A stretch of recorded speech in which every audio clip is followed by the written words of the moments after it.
Я ведь и правда надеялась, что еще долго не буду набирать тех самых больших просмотров, которые набирают онкоблогеры в паллиативе. Показывать ли свою слабость? Перебирать ли свои проблемы перед вами? Больше контента на моем канале не будет. Просто уйти от публичности. Поэтому мне захотелось спрятаться. Моя нервная система истощена, и физически я чувствую себя плохо. Это очень тяжело, когда... Но мне настолько неважнецки, что я радуюсь тому, что меня все-таки госпитализируют. В январе и феврале, когда я сидела и улыбалась на ваших экранах, у меня уже ужасно болели кости. И это еще не самое плохое, что со мной происходит. Все это время я, наверное, не дышала и молилась. Только бы не лопнула. Привет, мои дорогие! Я сегодня к вам с приветом рассказать, что солнце встало. Понимаю, вы меня снова потеряли и вообще уже, наверное, привыкли терять. Я надолго пропадаю из своего блога. Я в Питере, и сегодня буду ныть, как и подобает онкоблогеру. Тема моего выпуска сегодня моя нелюбимая. Да, другой, наверное, у меня сейчас и не получится, поэтому рассказ будет про мое нездоровье, про кучу проблем, с которыми приходится учиться жить каждый день и решать их. И эти проблемы, они не могут не возникать и встают поперек каких-то моих планов и мечталок. И по ходу медленно, но верно превращают меня в паллиативного пациента. Я прошу прощения у вас за то, что сегодня от меня позитива немного, а возможно и вообще не будет.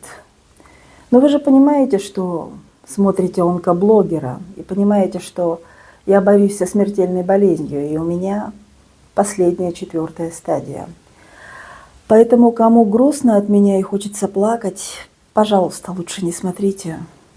Ну, я думаю, вы сами разберетесь, что вам смотреть, что я вам буду советовать. Я ведь и правда надеялась, что еще долго не буду набирать тех самых больших просмотров, которые набирают онкоблогеры в паллиативе.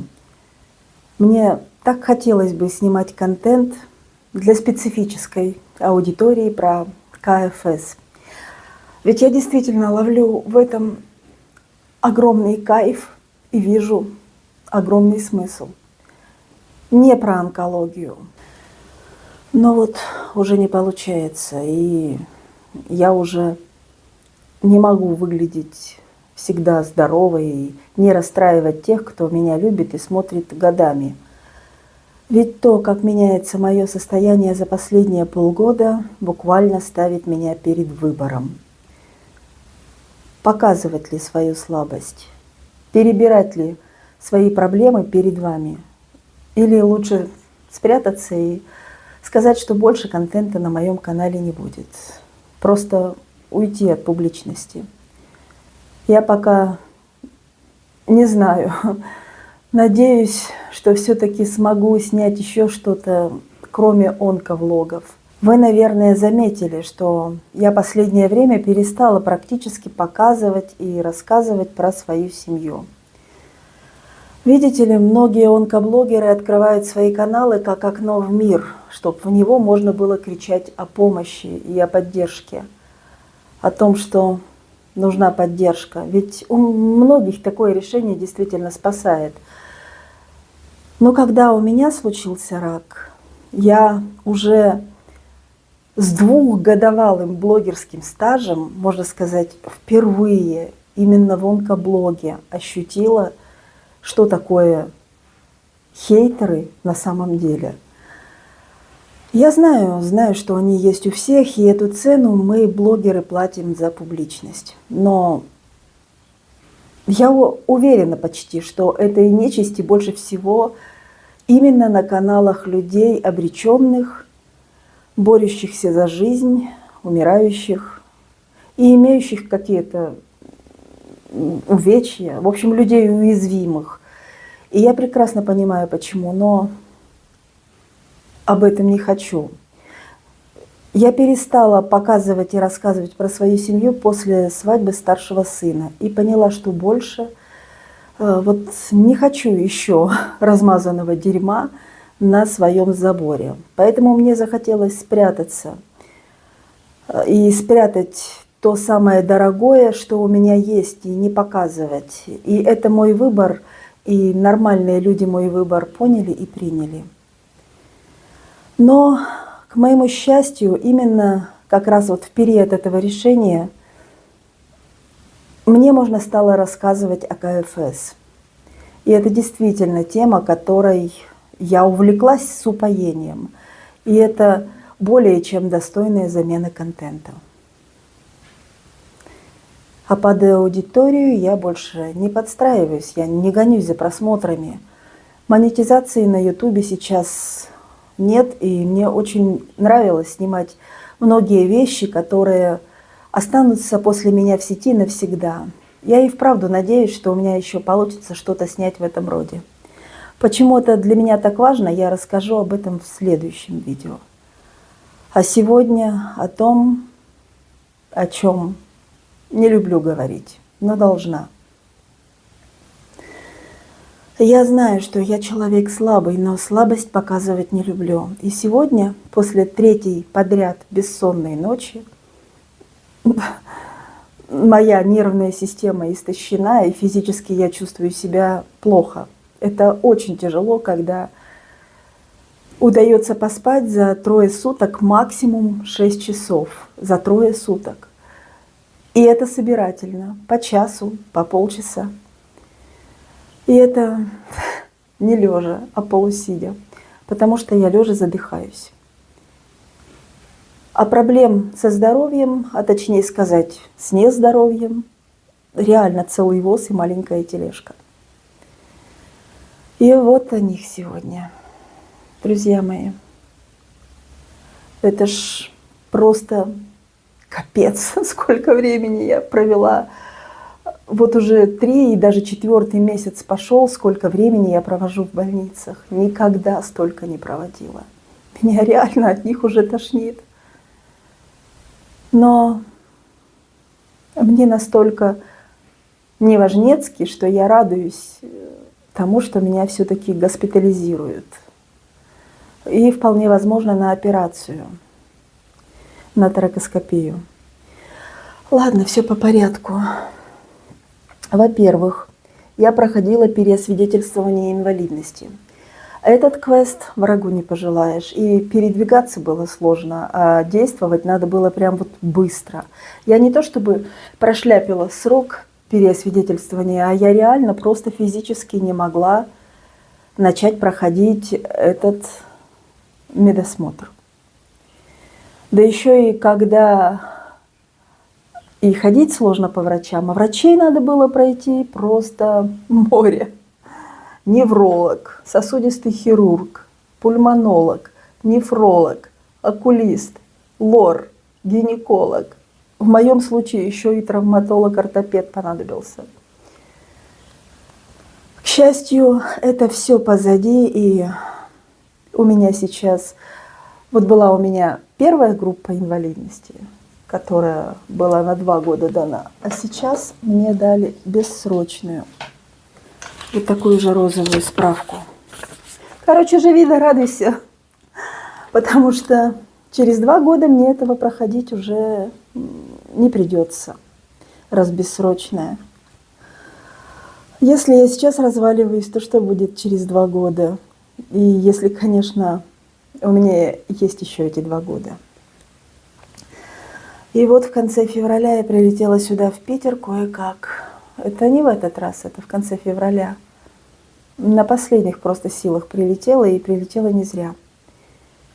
В общем, я хоть и улыбаюсь, и прихорашиваюсь перед вами, но вы же понимаете, что этот диагноз меня достает. В январе и феврале, когда я сидела и улыбалась на ваших экранах, у меня уже ужасно болели кости. И не от того, что я снимала вам ролики, нет. Кости у меня стали болеть как-то разом, и все сразу. Примерно с Нового года это началось. Они мозжали, их выкручивало, и не было сил ни на что.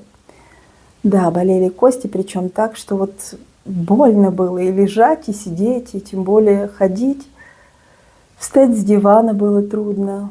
И даже в одиночку открыть капроновую крышку на банке было больно. Боль в кистях делала руки слабыми. А если банка под винтовой крышкой, и уже, в принципе, она кем-то не раз открыта, ну, в общем, уже не под вакуумом, тут вообще без вариантов. Мне было больно ее открыть. Короче, сейчас подумайте, что я страдала от того, что я все эти месяцы жила без варений и солений. Нет, я просто для примера. Да, я с кряхтением и морщилась от боли, когда совершала какие-то телодвижения. Ну, а что происходило с моими суставами, это вообще непередаваемое ощущение. 2 месяца у меня держалась субфебрильная температура. Ну, в общем, понять это может только тот, у кого весь скелет поражен мелкими и не очень метастазами. У меня это началось на фоне отсутствия адекватной терапии ингибиторами костной резорбции. Мне, в принципе, никогда не делали сцинтиграфию, но по результату компьютерной томографии с момента постановки диагноза пишут, что практически во всех костях скелета на уровне исследования, то есть от лопаток до костей таза. Ну, это мне же делают компьютерную томографию органов грудной клетки и брюшной полости.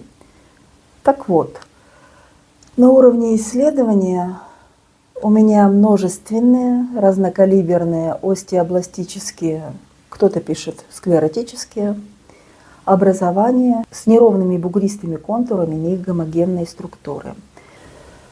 В принципе, мне онкологи еще в начале 2022 года сказали на вопрос о сцинтиграфии, что в этом нет нужды, и в принципе и так все понятно. И вы знаете, кости очень сильно болят. Когда эксжива была по ОМС, я ее получала по ОМС, и боли в костях как таковой я не ощущала. Когда эксживы по ОМС не стало, я перешла на несколько месяцев на капсулы Клобир от метастазов в костях. Это тоже ингибитор костной резорбции, бисфосфонат, действующее вещество кладроновая кислота. У меня с этого препарата, с Клобира, креатинин, который и без того высокий, а у него основная побочка на почке. В общем, креатинин залетел просто. Так что мне пришлось этот препарат отменять. Да и в принципе, само собой, это не деносумаб, который полностью из человеческих моноклональных антител. Ну, конечно, он вне конкуренции. Проблема вот только в том, что в Удмуртии деносумаб, который эксжива, ну, который оригинальный препарат с действующим веществом деносумаб 120 мг, в Удмуртии его не продают. Есть его аналог пролия, и его в Ижевске продают, это тот же деносумаб, но его дозировка в 2 раза меньше. Там 60 мг идет деносумаба. И я стала покупать пролия вместо Клобира, после Клобира, и колоть себе в живот 1 инъекцию 1 раз в месяц. Цена у него нехилая, это 13-14 тысяч рублей за вот эти 60 миллиграммов. А если брать 2, то это около 28 тысяч рублей. Его надо колоть каждые 28 дней. Эксжива лучше и дешевле даже выходит. Она стоит около 21-23 тысячи рублей. Я вот в этот раз покупала за 20 900 в среднем. Но я повторюсь, в Удмуртии ее не продают. Я посоветовалась с онкологом, и он, в принципе, сказал, что вроде как и по 60 колют, и ничего. Ну, понятно, что онкопациент с таким поражением костей, и тем более в весе, как я, нуждается в полной дозе, и половинной дозы там определенно мало. В конце февраля я приехала в Питер буквально кое-как. Здесь мы купили и поставили эксдживу, и вы не поверите. Через 4 дня я ожила. А через 7 дней боль в костях почти прошла, почти везде. И я понимаю, что мне придется покупать и ставить именно эксдживу, по крайней мере, когда буду в Питере. И вот мы снова приехали в конце марта, 31 марта с мамой. И снова купили. Как только прилетели, и мои косточки сразу же начали радоваться. Да, у меня в марте субфебрильная температура прошла, боли успокоились. В общем, вот так вот. Еще лорлатинип по-прежнему подстегивает. Есть нейропатия, которая держит в спастике нижние конечности и плечевой пояс, шею. Есть сосудистые нарушения не только по причине той же самой спастики, но и в принципе по причине развивающегося атеросклероза артерий, в том числе и головного мозга. Я уже показывала вам свою липидограмму в недавних видео и рассказывала, как негативно таргет действует на эндотелий сосудов. Моя печень вынуждена выбрасывать очень много липидов низкой плотности, чтобы, грубо говоря, закрывать мацерацию на внутренней выстилке сосудов. И еще в декабре у меня прямо вот сильно на глазах вырос живот. Хотя он был и не маленький, но здесь висцеральный жир просто стал душить органы. Послушайте, что говорит об основных побочках лорлатиниба онколог и профессор Орлов Сергей Владимирович. Профиль безопасности, он у каждого ингибитора тирозинкиназы свой.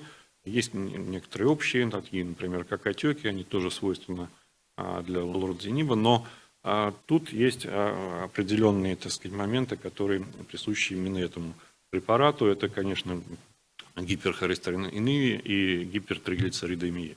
Действительно, такая практически большинство пациентов это есть. Видите.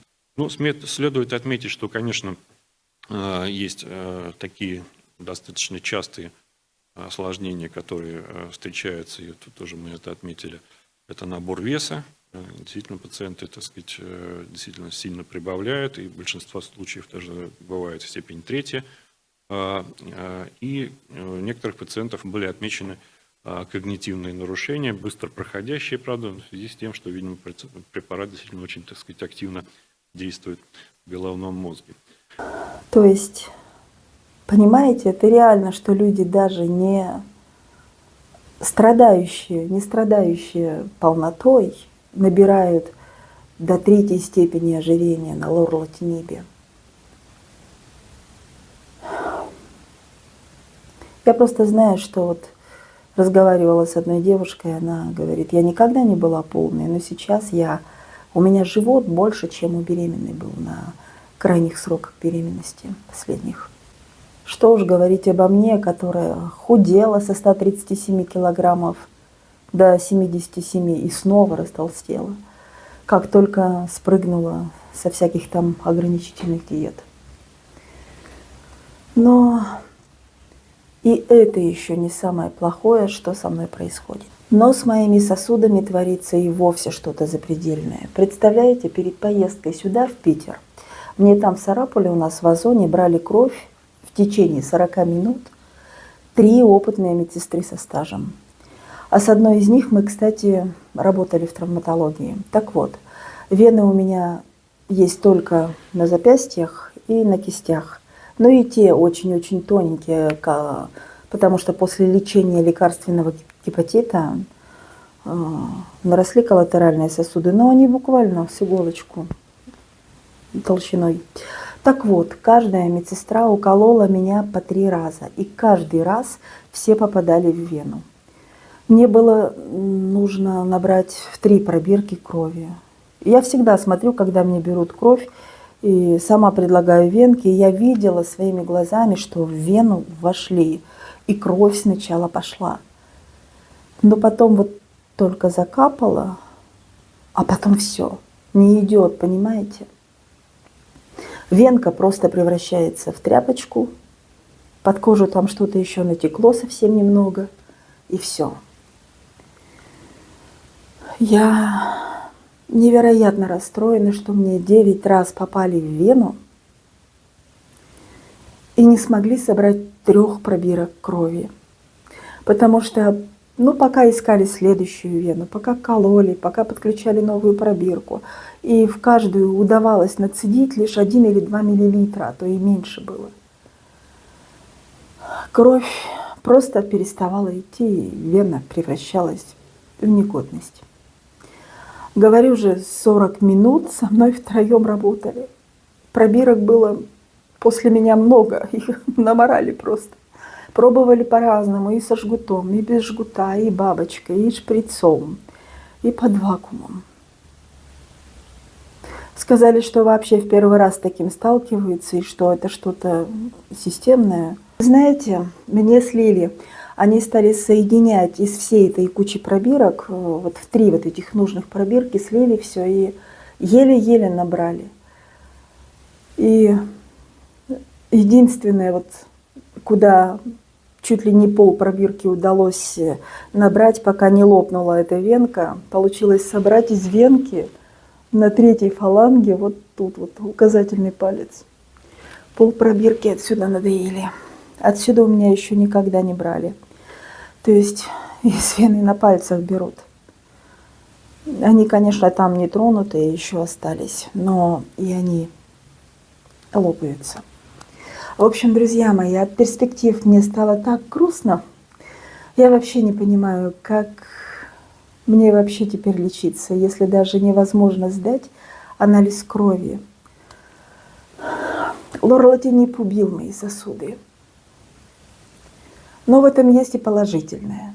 Не в том, что он убил мои сосуды, а в том, что он дал мне как минимум год без тотального облучения головного мозга, от которого у меня он спас год назад. Я точно так же в апреле приехала год назад на тотальное облучение головного мозга. А лорлатинип по периферии все метастазы уничтожил за считанные недели и месяцы.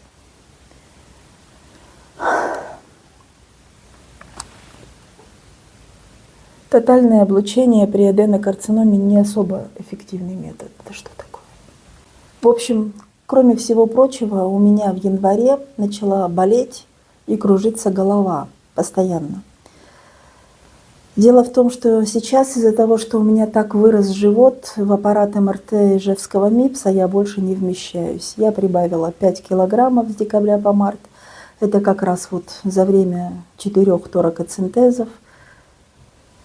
Это было время, когда у меня был тромбофлебит в ноге, малая подвижность из-за того, что болели кости и колоссальная бессонница. В общем, постоянный стресс.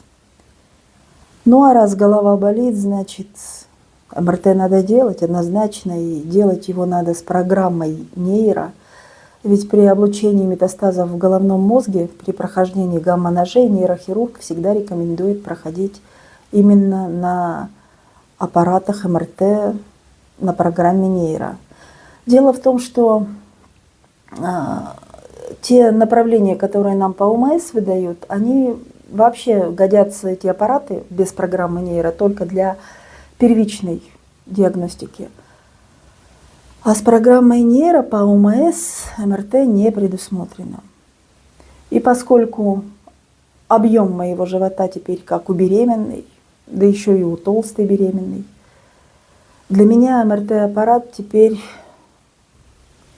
есть только в Питере. В Ижевске есть для маленьких людей с диаметр трубы 60 сантиметров с программой нейро, а 70 сантиметров он только без программы нейро. А голова-то болит. Лорлатинип, судя по динамике гидротораксов, не особо держит уже легкие, и плюс ко всему прочему. Сейчас новый вопрос, что там у меня в голове происходит. Почему болит? Это что-то сосудистое, может быть? Или эту боль дает мышечная спастика плечевого пояса, нейропатия от лорлатиниба? Или все же метастазы в голове, там, в мозгу у меня снова подняли голову в мозге. Николай Борисович тоже уже со второго торакоцентеза, как мне второй раз откачали, мне говорит, что мне надо срочно ехать в Питер или в Москву к торакальному хирургу и решать вопрос с плевродезом, потому что часто делать эти плевральные пункции, ну, это не есть хорошо. Ну и вот сейчас мы с мамой по этой причине прилетели в Питер. И похоже, надолго. Ох, друзья мои, когда я пошла на МРТ, я беспокоилась за одну венку на кисте. Она у меня вот здесь вот есть. И она, кстати, неплохая, но я ее для забора крови никогда не даю. Она потому что единственная. Она стратегически важна для введения контрастов на МРТ и на КТ. И перед МРТ я пришла туда вся в синяках еще от взятия крови. И я объяснила медсестричке, что у меня была вот такая ситуация. Ну, показала ей. Она посмотрела мои руки. И надо было мне ввести, конечно же, немного контраста на МРТ. Немного вводят 12,6 мл годовиста. И она отлично справилась, кстати, вводила очень медленно вот в эту самую хорошую венку. И так долго контраст мне еще не вводили. Она прям постепенно, мне кажется, у нее спина там... Ну, в общем, получилось. Контрасты ввели, и все это время я, наверное, не дышала и молилась. Только бы не лопнула.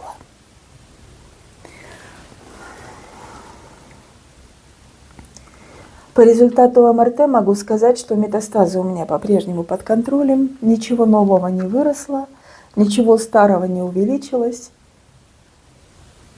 Господи, слава Тебе! Да, я, конечно, выдохнула по этому поводу, ну, потому что я очень прошу у Бога сохранить мне разум до конца моей земной жизни. Я не хочу больше этих когнитивных, психических расстройств, которые я уже все на себе испытала. И мне хватает и тех, что сейчас остаются от Лорлоки неба. Но, друзья мои, на МРТ контраст – это обычный жидкий раствор. И всего мне нужно там ввести 12,5 мл. А вот как делать компьютерную томографию с контрастом? Здесь мне нужно ввести контраста около 140 мл ультрависта. И это нифига не обычный раствор. Он по консистенции как кисель. Его через тонкий периферический катетер не введешь в таком количестве. И поэтому его вводят через самый толстый розовый катетер. Всегда в эту единственную, которая у меня на кисти, венку. Только в нее у меня получалось ввести катетер. Да, но нужно же еще и на скорости вводить. Но у нас в Ижевске вводят только вручную, там нет инфузиаторов. А в Питере, по крайней мере в МИПС и в Напалково, это делают через инфузиатор. Вводят за правильное время с правильным напором, в общем. Да, кстати, однажды в Напалково и с инфузиатором моя венка вот здесь вот, она не выдержала, и под конец какое-то количество контраста попало мне под кожу. Выбаливала очень долго. С тех пор минус еще одна венка. И вот 7 апреля я ходила на компьютерную томографию. Теперь, учитывая обстоятельства, я понимаю, что есть возможность вводить контраст только через порт. Я знаю, что ни в Напалково, ни в Петрово нигде не делают в порт. Нигде не делают. И у меня вся надежда была только на МИПС. Я позвонила, поговорила с оператором МИПСа, и мне нашли, где в их филиале сделают через порт. На 6-й Советской нашли филиал. Ну вот я не знаю, как мне, друзья, не любить этот МИПС и не сравнивать его с другими, потому что Я везде прохожу все платно, и КТ, и МРТ. Ну, вот, как видите, сейчас у меня компьютерная томография вот с такими условиями, что мне надо через спорт. А этого днем с огнем не сыщешь. Ну и вот так же в МИПС я тоже делаю все платно, но там я реально не чувствую себя потоковой единицей, просто упавшей перед оператором или перед врачом с конвейера. С самого начала так себя чувствовала спокойно там. Я вот прихожу, и мной занимаются. В общем, спасибо большое МИПСу на всю мою аудиторию. Скажу, что учат своих работников работать спортом не только в тех филиалах, где лечат онкологию, но и в других филиалах. Я сейчас спортом вообще не пользуюсь. Если честно, он уже давненько причиняет мне дискомфорт. Я даже думала его удалять. Ну какой там удалять сейчас? Нет, я его промываю, все как положено, но в порт мне контраст в этот раз вводили впервые. Я же говорю, никто не делает. Легкая рука была у молодого человека, который ставил мне иглу Губера и работал со мной. В общем, все получилось в штатном режиме с одного раза. Господи, спасибо. А по результату компьютерной томографии я могу сказать, что мне делали органы грудной клетки и брюшной полости и пишут, что в принципе без динамики. То есть нет ни отрицательной, ни положительной динамики. Но тем не менее раньше мне описывали множественные солидные очаги от 1 и 2 миллиметров, а сейчас до 4 миллиметров. Я не знаю, как там на самом деле. И гидроторакс меня снова уже до 45 миллиметров. А мне сделали плевралку вот только 28 числа. Убрали 1,5 литра, и уже 7 апреля там снова дофига жидкости. Всего 11 дней прошло. По брюшной полости очагов нет, жидкости свободной нет. Есть статус печени, но он у меня был, в принципе, в начале 2022 года. Я была у торакального хирурга по поводу рецидивирующего гидроторакса. 22 апреля меня госпитализируют. Там сначала с паузами, то есть постепенно мне дренируют правую плевральную полость досуха. Ну, грубо говоря. То есть освободят правую плевральную полость, отправят жидкость на анализ, а меня на КТ снова пропустят, чтобы посмотреть без выпада, то есть на сухую плевру и легкое, и, возможно, примут решение об индукции плевродеза, за которым я и приехала. И да, это будет операция, торакоскопия. В этом случае мне снова возьмут биопсию и отправят на молекулярно-генетическое исследование, и кто знает, может, определят, найдут какие-нибудь новые мутации. Так что по этому поводу я сейчас снова прохожу у врачей для госпитализации. В воскресенье я пройду эхо, КГ, а потом дуплексное сканирование сосудов нижних конечностей, спирометрию. В понедельник сдам анализы, в общем, общие, клинические, на биохимию, коагулограмму, инфекции. И, ну, если у меня получится эти анализы взять. Кстати, я сейчас пока не принимаю Ксарелта, но если даст Бог, 22 апреля меня госпитализируют. Если честно, меня уже бессонница просто накрывает. Причем, как и было в январе и феврале, я хочу спать нереально. Тело просит, мозг спит, язык не шевелится ладом, не выговаривает слова. Но с гидротораксом у меня спать не получается. Кстати, на консультации торакальный хирург, он смотрел диск мой, крутил, вертел, и по уровню жидкости он сказал, что у меня там уже минимум 2 литра есть. Что будет к 21 числу, вообще не представляю. Я чувствую, что у меня за эти последние 3 дня, когда я толком не спала, я говорю, вот 6 часов собирательно за 3 суток, А, Меня затапливает. Горизонтально спать вообще не вариант, поэтому так дремлю полусидя. И да, я измучена и устала. Но в общем и в целом вся эта эпопея продолжается уже полгода. Так вот я себя чувствую. Да, плевродез — это паллиативная процедура, операция. Но остается только надеяться на что? Но я буду уповать на волю Божью. Не моя воля, но Его да будет. Все, мои хорошие, я вам все как на духу рассказала, устала.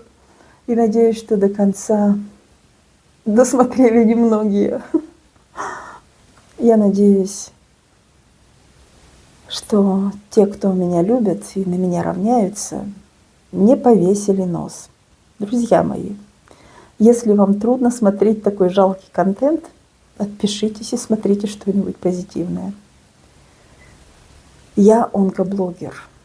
Все люди когда-то начинают увидать. Что уж говорить об онкоблогерах. Не переживайте, в уныние я не впадаю, умирать не собираюсь. Но в мои планы это точно не входит. В мои планы входит жить. Я просто реалист, и я понимаю, что ресурсы моего организма, если судить по скорости тромбообразования и по невозможности взять кровь на анализ, по хрупкости сосудов, исчерпываются эти ресурсы. И вот тонкая ниточка, она изнашивается от тяжести проблем и когда-нибудь порвется. Но вы знаете, я очень люблю эту жизнь. Я умею быть благодарной. И несмотря ни на что, я счастлива и вижу очень много хорошего вокруг. У меня и вправду очень хорошая и счастливая жизнь. Я не сдаюсь. Я просто понимаю, что шансы. И вы не плачьте и не сдавайтесь. Ну, хотя поплакать можно. У меня по-прежнему есть очень важное. Это моя любимая работа, в которой я нахожу себе настоящую отдушину и этим спасаюсь. И вы, если вам плохо, тоже найдите, чем себя увлечь. Это очень отвлекает от боли и от страданий.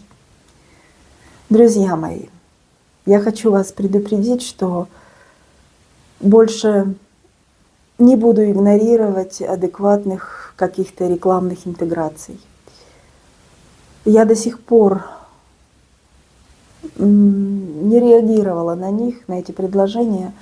Монетизации сейчас нет. Выхожу я с контентом редко. Поэтому, возможно, в моих роликах, если они будут, появится реклама, за которую мне будут платить деньги. Они мне с моими расходами сейчас очень необходимы. Я знаю, что нормальные люди меня поймут. Я 2 года вообще не выпускала никакой рекламы и ни с кем не сотрудничала, а сейчас вынуждена. Простите меня, мои хорошие, что комментарии я оставляю по-прежнему закрытыми.